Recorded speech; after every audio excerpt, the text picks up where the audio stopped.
Hi, I'm Kelsey from poofycheeks.com, and today I'm going to show you how to use Cricut Design Space and your Cricut machine to do a print and cut. We're going to start by clicking the Upload button, Upload Image, and Browse, and find an image we want to use for print and cut.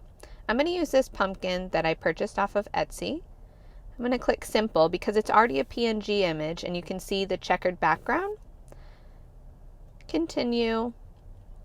Now this is a big file, so it is going to take a minute to load. As you can see, we can only see the top stem of the pumpkin, and you can see the colors. But if you click Preview, it's going to show you the gray areas.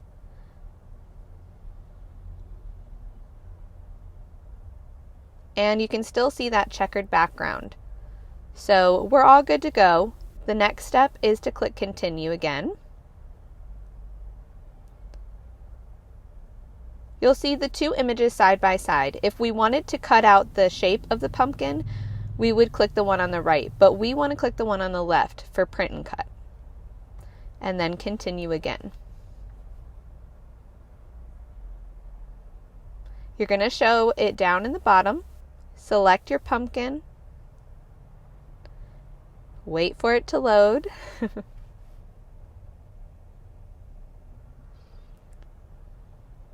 So as you can see, it's showing along the top that it's 23.191 inches wide.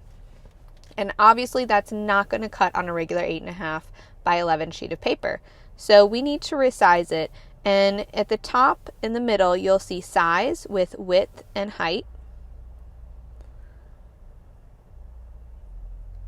Let's go ahead and make that smaller. So number one, we can see everything on our screen. And number two, we can try to get it to the size we need for cutting.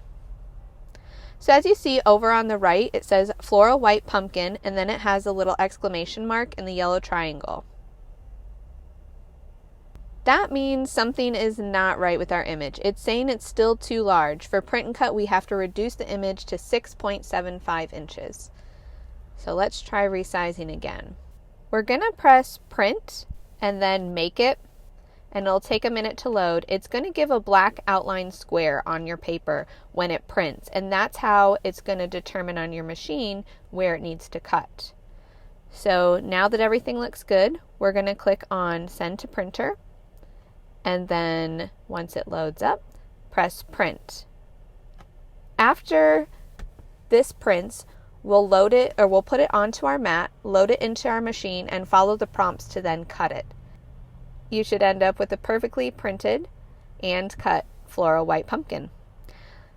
See in the description if you'd like to purchase this cut file. I did purchase it off of Etsy. And I hope you guys enjoyed this video. Please leave me a comment and let me know if there's any other video tutorials that you'd like to see.